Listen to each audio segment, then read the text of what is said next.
मुंशी प्रेमचंद की कहानियों की कड़ी में आज की कहानी है ईदगाह। नमस्कार दोस्तों, मेरा नाम है नितिन और आप मुझे सुन रहे हैं मेरे चैनल बोधि वेदा पर। चैनल को सब्सक्राइब करें, वीडियो को लाइक करें और कमेंट करें। मुंशी प्रेमचंद की बाकी कहानियों को सुनने के लिए आप चेक कर सकते हैं प्रेमचंद नामक प्लेलिस्ट को। आइए शुरू करते हैं। रमजान का पाक महीना खत्म होने के बाद आखिरकार वो दिन आ ही गया जिसका सबको इंतजार था। आज ईद का दिन है। इस मनोहर और सुंदर दिन की बधाई पूरे गांव में किसी शहनाई की तरह गूंज रही है। चारों तरफ हरियाली ही हरियाली नजर आ रही है। खेतों में अलग ही रौनक नजर आ रही है। हर जगह देखकर ऐसा लग रहा है मानो सूरज, नदियां समेत पूरा संसार ईद की बधाई दे रहा हो। गांव के बड़े बूढ़े और बच्चे ईदगाह के मेले में जाने की तैयारी करने में जुटे हुए हैं।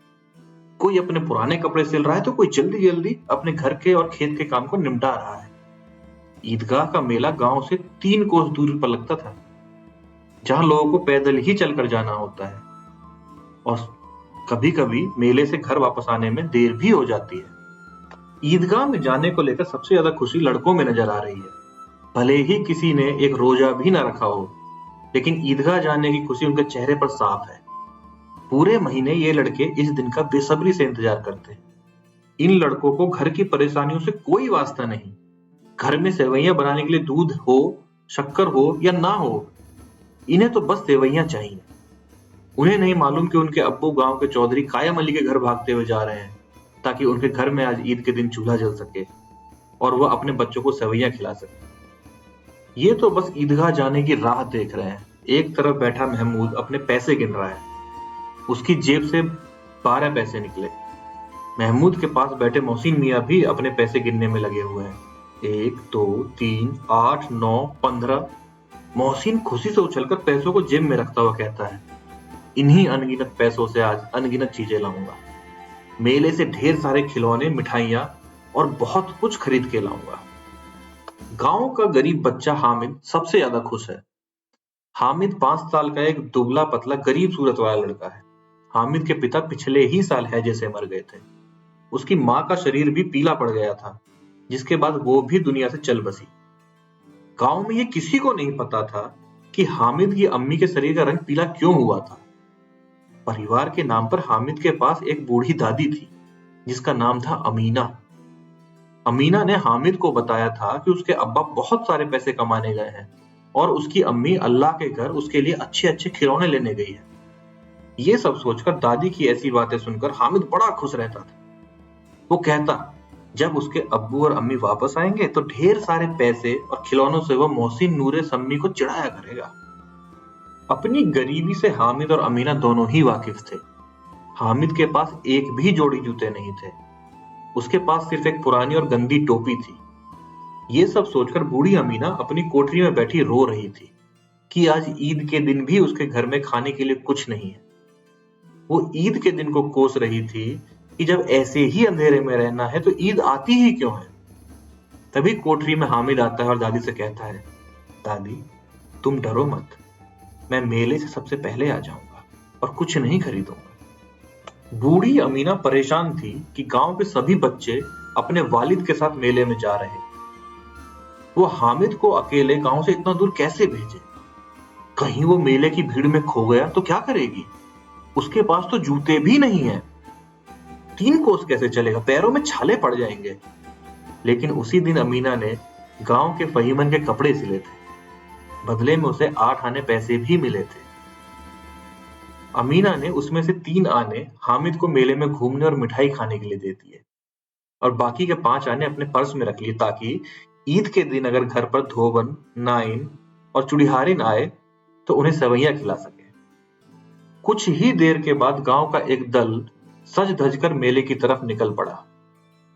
मेले के रास्ते में जाते हुए बड़ी बड़ी इमारतें, बगीचे, कॉलेज, क्लब सब दिखने लगे और बच्चों के बीच फुसफुसाहट शुरू हो गई कि क्लब में तरह तरह के खेल होते हैं और यहाँ बड़े बड़े आदमी और मैडम बैट से खेलते हैं। तभी महमूद ने कहा, अगर हमारी अम्मी बैट पकड़ लें तो अल्लाह कसम उनके तो हाथ कांपने लगेंगे। तभी मोहसिन बोला, 100 किलो आटा एक बार में पीस डालती हैं, रोज सैकड़ों घड़े पानी भरती हैं, इतना करने वाली के हाथ कैसे कांप जाएंगे भाई? किसी अंग्रेजी मैम को बोलो एक घड़ा पानी भर के दिखाए, तो उनकी आंखों के सामने अंधेरा छा जाएगा। महमूद बोला, लेकिन हमारी अम्मी दौड़ या उछल कूद तो नहीं कर सकती। मोहसिन बोला, हाँ उछल कूद तो नहीं कर सकती, लेकिन गाय पकड़ने के लिए उनसे तेज तो मैं भी नहीं दौड़ सकता हूँ। थोड़ी आगे चलने पर उन्हें हलवाइयों की दुकान मिली। मोहसिन ने कहा, अब्बा ने बताया था कि रात को जिन्न आते हैं और दुकानों की बची हुई सारी मिठाइयां खरीद ले जाते हैं और बदले में रुपए पैसे भी देते हैं। हामिद को मोहसिन की बात पर यकीन नहीं आया। उसने पूछा कि जिन्न के पास रुपए कहाँ से आते हैं? मोहसिन ने बताया, जिन्न के पास खुद के खजाने हैं, उन्हें भला रुपए पैसों की क्या कमी? तभी हामिद ने फिर पूछ लिया, क्या जिन्न बहुत बड़े होते हैं? मोहसिन बोला, हाँ, उनका सिर आसमान के बराबर ऊंचा होता है, लेकिन अगर वो चाहें तो एक लोटे में घुसकर भी बैठ सकते हैं। हामिद बोला, तो क्या जिन्न को खुश करने के लिए भी कोई मंत्र फूंकते हैं? मुझे भी पता चले तो मैं भी एक जिन्न को खुश कर ही दूं। मोहसिन बोला, ये तो मुझे नहीं पता, लेकिन सुना है चौधरी के पास कई जिन्न हैं। उसके जिन्न तो चोरों और चोरी हुई चीजों का नाम भी बता देते हैं। अरे एक दिन जुमराती का बछवा खो गया और 3 दिन तक नहीं मिला, और जब वो चौधरी के पास गए तो चौधरी ने फट से बता दिया कि उसका बछवा मवेशी खाने में है। थोड़ा आगे चलने पर पुलिस लाइन पहुंच गए। एक बच्चे ने कहा, यहाँ सब पुलिस वाले रहते हैं जो रात रात भर घूमकर घरों में चोरियां होने से रोकते हैं। ये बात सुनकर मोहसिन बोला, तुम गलत कह रहे हो। शहर के सारे चोर डाकू इन पुलिस वालों से मिले होते हैं। चोरों से कहकर ये दूसरे मोहल्ले में चोरियां करवाते हैं और खुद किसी दूसरे मोहल्ले में पहरा देते हैं। अरे मेरे मामा खुद एक पुलिस वाले हैं, महीने में उनको 20 रुपया तनख्वाह मिलती है, लेकिन अपने घर वो 50 रुपए देते हैं। एक दिन मैंने उनसे पूछ लिया कि इतने रुपए कहाँ से लाते हो? तो उन्होंने कहा कि अल्लाह देते हैं। अरे वाह! अरे वो चाहे तो एक दिन में लाखों भी कमा सकते हैं, लेकिन फिर बदनामी ना हो इसलिए थोड़ा संभल कर ही रहते हैं। हामिद हैरानी से बोला, अगर ये लोग खुद चोरी करवाते हैं तो फिर इन्हें कोई पकड़ता क्यों नहीं है? मोहसिन ने कहा, अरे इन्हें कौन पकड़ेगा, क्योंकि पकड़ने का काम तो खुद इनका है, लेकिन अल्लाह भी इन्हें सजा देने में पीछे नहीं रहता। अरे मेरे मामा के घर में कुछ ही दिनों बाद आग लग गई और उनका सारा पैसा और सामान जलकर खाक हो गया। हामिद ने बड़ी मासूमियत से पूछा, क्या 100 रुपया 50 रुपया से ज्यादा होता है? मोहसिन बोला, अरे 50 तो एक थैली जितना होता है, और जबकि 100 तो 2 थैलियों में भी ना आए। अब आगे उन्हें ईदगाह जा रहे लोगों की दूसरी टोली भी मिलने लगी। थोड़ी देर में ईदगाह भी नजर आ गई, जहां पहुंचकर सबने एक इमली के पेड़ के नीचे नमाज पढ़ी। नमाज पढ़ने के बाद सबसे पहले लोग मिठाई और खिलौनों की दुकानों पर पहुंचे। हामिद को छोड़कर महमूद, मोहसिन, नूरे और सम्मी सभी एक एक पैसा देकर घोड़ों और ऊंटों पर बैठकर सवारी का आनंद लेने लगे। इसके बाद सभी खिलौनों की दुकान पर गए। महमूद ने 2 पैसे का सिपाही खरीदा, जिसकी खाकी वर्दी और लाल पगड़ी थी। उसके कंधे पर बंदूक भी थी। मोहसिन ने भी 2 पैसों में पानी पिलाने वाला भिश्ती खरीदा। उसकी कमर झुकी हुई थी और उसके ऊपर पानी भरने वाला मशक रखा था। नूरे ने भी 2 पैसे में वकील खरीदा, जिसके काले और सफेद रंग का कपड़ा पहना था। उसके कपड़े की तरफ जेब में घड़ी, सुनहरी जंजीर और एक हाथ में कानून का पोथा था। वही हामिद सोच रहा था कि अगर ये खिलौने एक बार नीचे गिर जाएं तो सब बर्बाद हो जाए। इसलिए उसने खिलौनों को खरीदने में कोई दिलचस्पी नहीं दिखाई, लेकिन मन ही मन वो उन खिलौनों को हाथ में लेने के लिए उत्सुक हो रहा था। मोहसिन ने कहा, मेरा भिश्ती हर रोज पानी पिलाएगा मुझे। महमूद बोला, मेरा सिपाही मेरे घर की पहरेदारी करेगा। नूरे ने कहा, मेरा वकील हर दिन नया मुकदमा लड़ेगा। सम्मी बोला, मेरी धोबिन हर रोज कपड़े धोएगी। थोड़ी आगे बढ़े तो मिठाइयां दिखी। यहाँ भी हामिद को छोड़कर किसी ने रेवड़ी खाई, तो किसी ने गुलाब जामुन और किसी ने हलवा। हामिद बस ललचाई आंखों से सबको घूर रहा था। मोहसिन ने चिढ़ाते हुए कहा, हामिद रेवड़ी खा लो, इसकी खुशबू बहुत अच्छी है। हामिद मोहसिन के पास जाता है और उसके सामने अपना हाथ फैलाता है। मोहसिन ने एक रेवड़ी निकाली और हामिद को दिखाते हुए उसे खुद खा गया। ये देखकर महमूद, नूरे और सम्मी तालियां बजाकर हंसने लगे। तभी महमूद कहता है, हम तुम्हें गुलाब जामुन खिलाएंगे। मोहसिन तो बहुत शरारती है। इस बार हामिद ने साफ साफ उन्हें मना कर दिया कि वो मिठाई खाएगा ही नहीं। मिठाइयों की दुकानों के बाद मेले में कुछ लोहे की चीजें थीं। वहां उनकी दुकानें थीं, जहां पर तरह तरह के नकली गहने भी थे। लड़कों को इसमें कोई दिलचस्पी नहीं थी और वो मेले में आगे बढ़ गए और शरबत पीने लगे। लेकिन हामिद एक चिमटे की दुकान के सामने जाकर खड़ा हो गया। उसे याद आया कि रोटी बनाते समय उसकी दादी के हाथ जल जाते हैं। उसने सोचा कि अगर वो चिमटा खरीद लेगा तो दादी का हाथ नहीं जलेगा और वो उसे ढेर सारी दुआएं भी देंगी। हामिद दुकानदार से चिमटे की कीमत पूछता है। पहले तो दुकानदार हामिद को मना करता है कि यहाँ उसके काम का कुछ भी नहीं है, लेकिन बाद में उसने बताया कि एक चिमटे की कीमत है 6 पैसे। अगर उसे लेना है तो वो 5 पैसे लगा देगा। हामिद ने कहा, क्या 3 पैसों में दोगे ये चिमटा? पहले हामिद को लगा कि दुकानदार उसे डांटेगा, लेकिन दुकानदार ने डांटने की जगह हामिद को 3 पैसे में चिमटा बेच दिया। चिमटे को हामिद ने अपने कंधे पर किसी बंदूक के जैसा रखा और अपने दोस्तों को दिखाने लगा। मोहसिन और महमूद ने हामिद के चिमटे का मजाक बनाते हुए कहा, क्या भला चिमटा भी कोई खेलने की चीज है? तो हामिद ने कहा, हाँ, मेरा चिमटा भी एक खिलौना है। कंधे पर रखूं तो ये बंदूक लगती है और हाथ में ले लूं तो किसी फकीर का चिमटा लगता है। मैं इस चिमटे से मंजीरे का काम भी कर सकता हूं। अगर एक भी चिमटा तुम्हारे खिलौनों को लगा तो इनका यहीं दम निकल जाएगा। सम्मी ने बजाने वाली खंजरी खरीदी थी। वो हामिद के चिमटे से काफी प्रभावित हुआ। उसने हामिद से अपनी अंजरी बदले में चिमटा बदलने के लिए कहा, लेकिन हामिद ने उसे मना कर दिया। हामिद के बहादुर चिमटे के सामने उसके सभी दोस्त बहुत प्रभावित हुए, लेकिन अब किसी के पास पैसे नहीं बचे थे और वो मेले से दूर भी निकल आए थे। मेले से वापस घर जाते समय बच्चों के 2 दल बन गए थे। एक दल में मोहसिन, महमूद, सम्मी और नूरे, तो दूसरे दल में अकेला हामिद। इनके बीच अपने अपने खिलौनों को लेकर बहस होने लगी। तभी मोहसिन ने कहा, हामिद का चिमटा पानी नहीं भर सकता। ये सुनते ही हामिद ने अपने चिमटे को सीधा खड़ा किया और कहा, मेरा चिमटा भिश्ती को एक बार डांटे तो वो दौड़ा हुआ उसके लिए पानी लेकर जाएगा। ऐसे एक एक करके जब सबके खिलौने हामिद के चिमटे से हार गए तो मोहसिन ने फिर कहा, तुम्हारे चिमटे का मुंह हर रोज आग से जलेगा। इस बात को सुनते ही हामिद ने कहा, आग में तो बहादुर ही कूदते हैं। तुम लोगों के खिलौने पूरे दिन घर में रहेंगे और मेरा बहादुर चिमटा हर दिन आग में कूदेगा। ऐसे ही उनकी बहस थोड़ी और आगे बढ़ी, लेकिन अंत में हामिद और उसका बहादुर चिमटा जीत गया। बाकियों ने भी सोचा कि उनके खिलौने कुछ दिनों में टूट जाएंगे, लेकिन हामिद का चिमटा सालों साल नया बना रहेगा। कुछ देर तक चली उनकी आपस की बहस के बाद आखिर सभी के बीच सुलह हो गई।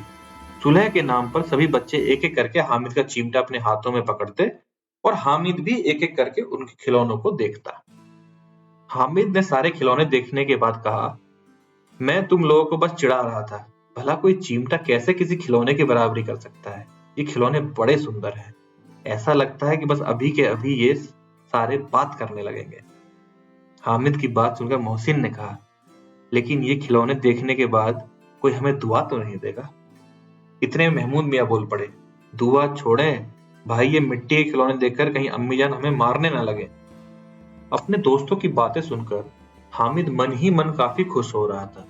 उसे यकीन था कि उसका चिमटा देखकर उसकी दादी बहुत खुश होगी और उसे दुआएं देगी। थोड़ा आगे जाने पर महमूद को भूख लगी, तो उसने खाने के लिए अपने अब्बा से केले लिए। इस बार उसने हामिद को भी केला खाने के लिए दिया। ये केला हामिद को उसके चिमटे की वजह से ही मिला था। दिन के 11 बजते बजते मेले का पूरा दल गांव वापस आ गया था। मोहसिन जैसे ही घर पहुंचा, उसकी छोटी बहन ने उसके हाथ से भिश्ती को छीन लिया। तभी उसकी बहन के हाथ से भिश्ती जमीन पर गिरा और उसके टुकड़े टुकड़े हो गए। इसके बाद दोनों भाई बहन खूब लड़े। ऊपर से अम्मी जान ने दोनों को 2-2 चांटे भी लगा दिए। वहीं दूसरी तरफ नूरे ने अपने वकील को घर में सजाने का नया इंतजाम किया। वकील जैसे लोग अब जमीन पर तो बैठ नहीं सकते थे, इसलिए नूरे ने दीवार में खूंटियां लगाई। फिर उस पर लकड़ी का पटरा बिछाया गया। पटरे पर कागज के पन्नों का कालीन बिछा। फिर कहीं जाकर उसके ऊपर वकील साहब को बिठाया गया। अब वकील साहब को गर्मी ना लगे इसके लिए नूरे ने बांस के पंखे से हवा करनी शुरू। लेकिन हवा का झोंका लगते ही वकील साहब पटरे के सिंहासन से सीधा जमीन पर गिरे और वहीं मिट्टी में मिल गए। वहीं महमूद ने अपने सिपाही के लिए एक पालकी का इंतजाम किया, जिसे उसने फटे पुराने कपड़े और एक छोटी टोकरी से बनाया था। फिर उसमें सिपाही साहब को लिटाया गया। इसके बाद महमूद और उसके दोनों छोटे भाई बहन टोकरी को सिर पर रखकर इधर उधर घूमने लगे। उसके छोटे भाई अपनी तोतली आवाज में "छोने वाले जागते रहो" कहकर पुकारते चले जा रहे थे। अंधेरे का समय था। इसी दौरान महमूद को ठोकर लगी और उसकी टोकरी नीचे गिर गई। अब इस हादसे में महमूद के सिपाही की एक टांग टूट गई। इसके बाद महमूद ने खुद ही उसका पैर ठीक करने का फैसला लिया। फिर तय हुआ कि टूटे हुए पैर को जोड़ने के लिए गूलर का दूध लाया जाएगा। लेकिन यह तरकीब काम न आई। बदले में सिपाही की दूसरी टांग भी तोड़ दी गई। अब हामिद मियां की बात करें तो जैसे ही अपने घर पहुंचा उसकी दादी ने उसे गले लगा लिया। फिर उसके हाथ में चिमटा देखकर बड़ी हैरानी से पूछा, "ये चिमटा किसका है?" हामिद बोला, "मैंने मेले से खरीदा है।" अमीना ने कहा, "कितने पैसे में?" हामिद ने कहा, "3 पैसों में।" इतना सुनते ही बूढ़ी अमीना छाती पीटते हुए रोने लगी। हामिद को कोसने लगी कि इतना बेवकूफ लड़का है ये, दिन भर कुछ खाया पिया नहीं और मेले में जाकर सारे पैसों में ये चिमटा खरीद के ले आया। फिर उसने हामिद से गुस्से में पूछा, "मेले में कोई और चीज नहीं थी क्या जो तू लोहे का चिमटा लेकर आ गया?" हामिद ने उदास मन से कहा, "रोटियां बनाते हुए तुम्हारी उंगलियां जल जाती थी, इसलिए मैंने यह चिमटा खरीदा है मां।" हामिद की बात सुनकर बूढ़ी अमीना एकदम से चुप हो गई। उसके पास छोटे नादान बच्चों को कहने के लिए कोई शब्द नहीं थे। वो बस हामिद के त्याग और प्यार की भावना देखकर हैरान थी और मन ही मन सोच रही थी कि मेले में न जाने कितने खिलौने रहे होंगे, 1000 रंग बिरंगी मिठाइयां होंगी, फिर भी इस बच्चे ने अपने बारे में ना सोचकर अपनी बूढ़ी दादी का ख्याल किया। वो अब बस अपना दामन फैलाकर रो रही थी और हामिद के लिए दुआएं दिए जा रही थी। हामिद बस बूढ़ी दादी की आंखों से गिरते हुए आंसुओं को देख रहा। इस कहानी से क्या सीख मिली कि अपनी सारी इच्छाओं और लालसाओं को त्याग कर मन में दया और प्यार की भावना रखना ही हमें सबसे धनबाद, साहसी और बड़ा बनाता है। धन्यवाद।